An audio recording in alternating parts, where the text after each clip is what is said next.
Good evening and welcome to State of Business on our television. I'm Nadun Sirivardhana. Let's have a look at the headlines. New Zealand Deputy Prime Minister Winston Peters visits Sri Lanka. Sri Lanka's export sector grows by 6.9% in first 4 months of 2025. News in detail. New Zealand Deputy Prime Minister and Minister of Foreign Affairs Winston Peters made an official visit to Sri Lanka recently. As part of his visit, a discussion was held with his Sri Lankan counterpart, Foreign Minister Vijitha Herath, at the Ministry of Foreign Affairs premises in Colombo. The two leaders explored enhanced cooperation across several key sectors including defence, trade, education, health, tourism and sports. The discussions signified a deepening of the diplomatic relationship between the two nations. In a statement issued following the meeting, Deputy Prime Minister Peters announced a sustainable water and livelihood project aimed at improving health and income generation for Sri Lankan farming households.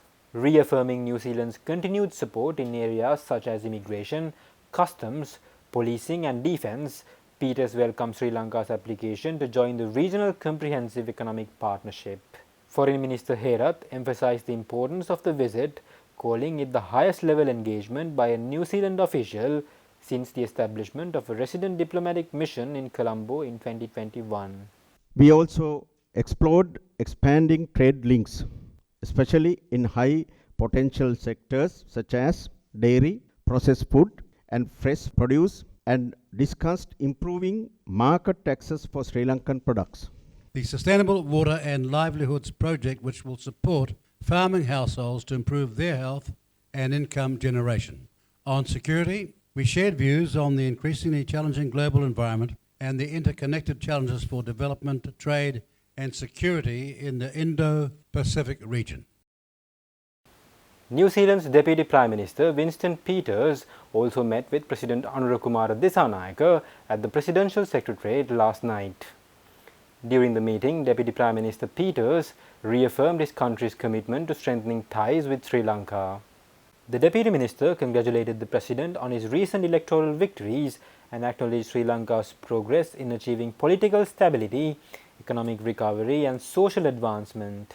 The discussions marked the re-establishment of diplomatic relations between the two countries, with Peters praising Sri Lanka's trajectory as a strong foundation for sustainable growth. He announced New Zealand's commitment to enhancing financial support to Sri Lanka, signalling a deepened partnership for long-term development.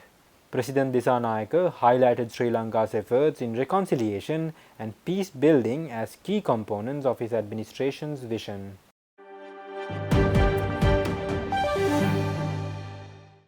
Sri Lanka's export sector has recorded a growth in the first 4 months of this year, with total exports reaching over $5.5 billion. This reflects a 6.9% year-on-year increase compared to the same period last year. In April 2025 alone, total exports comprising merchandise and services reached $1.29 billion, marking an 8.74% increase over April 2024. The growth reflects the positive impact on strategic initiatives aimed at market diversification and export competitiveness.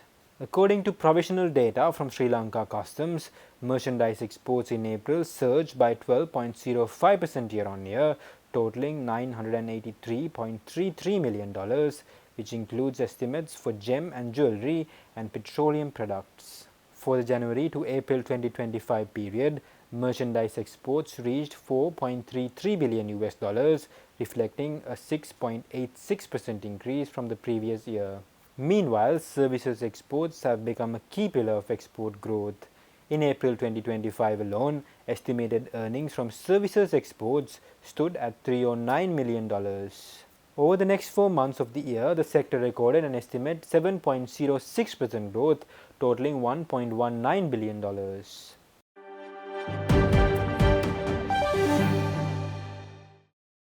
Stay tuned, we will return after this commercial break.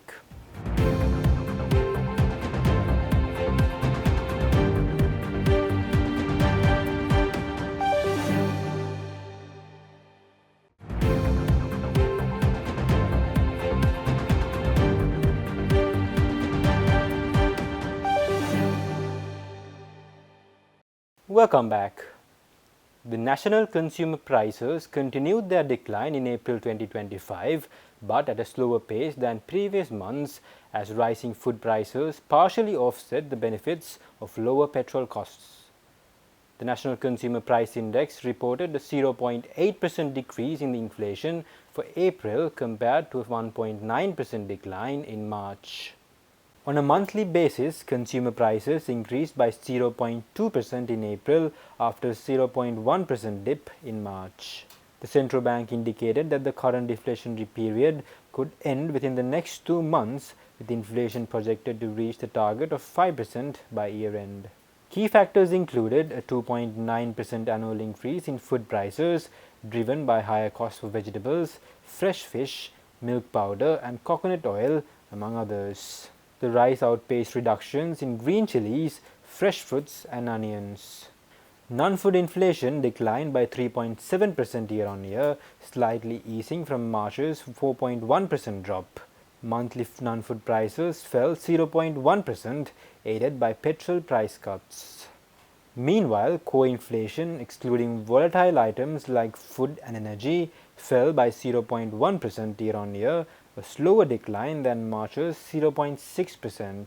Upcoming electricity price hikes of approximately 19% from June are expected to nudge inflation back into positive territory.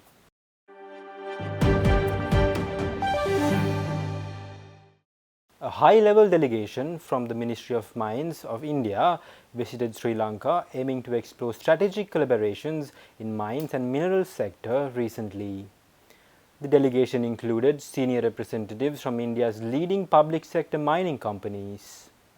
The visit marks a significant step in strengthening bilateral cooperation between India and Sri Lanka in the field of mineral resources. During the 3-day mission, the Indian delegation held key discussions with Sri Lanka's Minister of Industries and Entrepreneurship Development, Sunil Handunetti.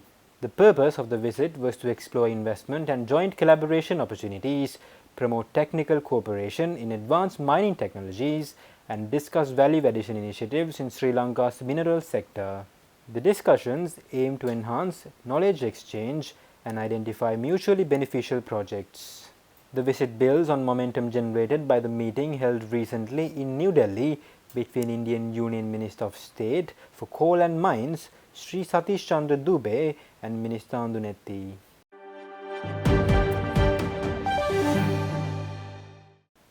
Now, the President Andrew Kumara Dissanayake met with Lions Club's International President Fabricio Oliveira at the Presidential Secretariat yesterday. The meeting explored ways to strengthen collaboration in improving mental health support systems and social welfare programs for children and youth in Sri Lanka. President Oliveira reaffirmed Lions Club's international dedication to promoting mental health resilience among youth. He also highlighted the organization's ongoing efforts in Sri Lanka, including food security, disaster response, and educational initiatives, which will remain key priorities. President Dissanayake expressed his gratitude for the Lions Club's sustained contributions to national development and commended their role in supporting vital social welfare projects. Also in attendance were Minister of Labour and Deputy Minister of Economic Development Anil Jayantha Fernando and Secretary to the President Dr. Nandika Sanath Kumarnayaka.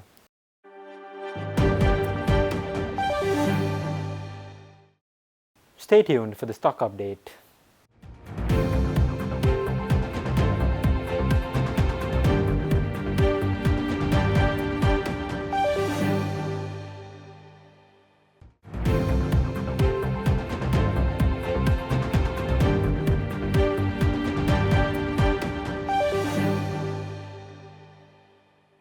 Trading at Colombo Stock Exchange ended on positive notes today. The all-share price index gained by 161.39 to close at 16,657.63. The S&P SL20 gained by 70.13 to close at 4,909.07. The turnover was over 18.7 billion rupees and over 249 million shares were traded. Up next are Forex rates.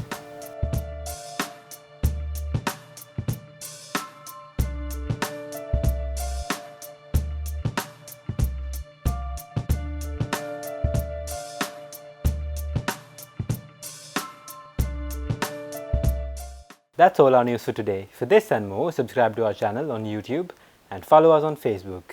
Take care and good night.